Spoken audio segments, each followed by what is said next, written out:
उमेदवारी नाकारलेली होती. त्याच्यानंतर मी माझे जे कार्यकर्ते होते आणि माझे जे जनता आतापर्यंत जी मला त्यांनी साथ दिलेली आहे नागरिकांनी, प्रत्येक जण येऊन मला भेटत होते, प्रत्येक माझा कार्यकर्ता येऊन भेटत होता की नाही ताई, आपल्याला उमेदवारी लढवायचीच आहे आणि तुम्ही अपक्ष लढा, आम्ही तुमच्या सोबत आहोत. म्हणून मी अपक्ष फॉर्म भरला होता.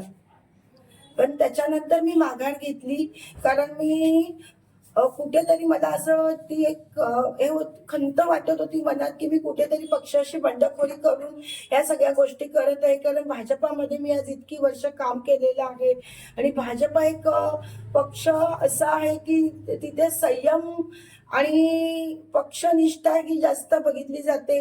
आणि ते कसं असतं ना की आपल्या नसानसात ती गोष्ट आता 12-15 वर्षापर्यंत ती गोष्ट नसानसात पूर्ण घुसलेली आहे. आणि त्याच्यामुळे मी माझ्या कार्यकर्त्यांना समजावलं की एखादी निवडणूक म्हणून आपण काही हारत नाही आहोत, निवडणूक नाही लढली म्हणून आपण आपलं काम आहे ते अजून जोमाने अशाच प्रकारे पुढे करत राहू. म्हणून हा सगळा विचार करून मी माझा अर्ज मागे घेतलेला आहे. पण पाहिलं तर कळगामध्ये जे असेल, हो बरोबर आहे, पण शेवटी तो आता पक्षाचा निर्णय आहे आणि तो आम्ही मान्य केलेला आहे.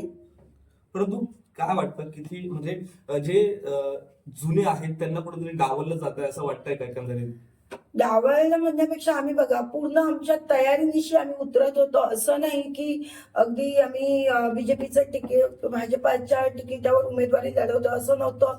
जेव्हा जेव्हा आम्ही आता जे लाडक्या बहिणींचं जेव्हा आम्ही ते राबवले लाडक्या बहिणी योजनेचं, तेव्हा आम्ही जवळजवळ 1,500 महिलांचे फॉर्म भरून घेतले आणि त्यातल्या जवळजवळ 90% महिलांना त्याचा लाडक्या बहिणींचा लाभ मिळाला. त्याच्यानंतर आम्ही जे सदस्य नोंदणी होती त्याच्यामध्ये जवळजवळ आम्ही 1000 सदस्य नोंदणी केले. त्याच्यानंतर आरोग्य शिबिरामध्ये जवळजवळ 2000 लोकांनी आरोग्य शिबिराची नोंद झाली.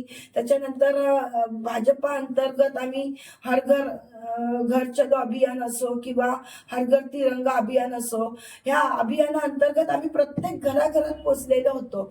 आणि अशा प्रकारे आमची पूर्णपणे आम्ही तयारीनिशी ह्याच्यामध्ये उतरणार होतो. पण काही कारणास्तव त्या गणित त्यांची कुठे कमी जास्त झाली आणि झाल्या सर्व गोष्टी. किती नाराजी आहे मनामध्ये? मनामध्ये नाराजी तर खूपच आहे, कारण इथे आम्ही स्वतःला बाजूला ठेवून आम्ही एक लोकांसाठी काम करत होतो आणि लोकांची इच्छा होती की ताई यावेळेस तुम्ही म्हणजे जे काही आमचे भाजपा कार्यकर्ते होते सगळ्यांना लोकांची साथ होती की यावेळेस आम्हाला काहीतरी बदल घडवायचा आहे. आणि त्या अनुषंगानेच आम्ही या सगळ्या याच्यामध्ये उतरणार होतो.